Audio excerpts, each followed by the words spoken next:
Hi everybody, today we are going to be reading Puss in Boots, a fairy tale about a cat.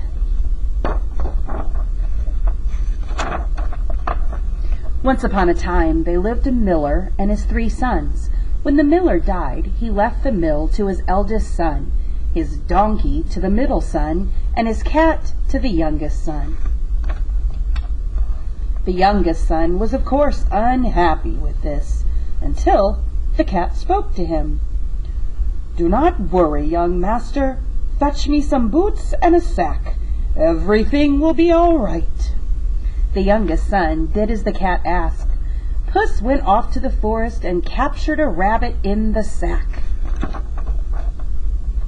The cat marched straight to the king's palace and presented his catch to the king. "From my master, the Marquis of Carabas, your highness," said Puss in Boots. "Thank you, your master," replied the king. The next day, when Puss saw the royal coach, he told his master to undress and jump into the river. Puss hid his master's clothes, then cried, "Help! The Marquis of Carabas is drowning!" The king recognized the name and ordered his guards to help him at once. Puss thanked the king and said, "Your Majesty, while my master was bathing, some robbers came and stole his clothes." So the king told his servants to dress the miller's son in the finest clothes. When the king's daughter saw Puss's master, she fell in love with him. When the king invited him to ride with the princess in the royal coach. Puss ran ahead of the royal coach to speak to the farmers in large, luscious cattle field. "When the king asks who owns this field, tell him it is the Marquis of Carabas." The farmers agreed happily.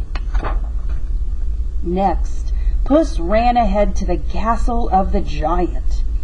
The giant owned all the fields, but he was a tyrant and no one liked him. "I am told you can change anything into anything you want." Puss asked the giant to show him. Immediately, the giant turned into an enormous lion. "That's nothing special," said Puss with a twinkle in his eye. "You're a giant. I'll be impressed if you can turn into something small, like a mouse." The giant was vain and liked to show off, but the moment he transformed into a mouse, Puss pounced and ate him up. When the royal party arrived at the castle, Puss greeted them. "Welcome to the castle of the Marquis of Carabas." The king was so impressed by the Marquis of Carabas, he offered the miller's son the princess's hand in marriage.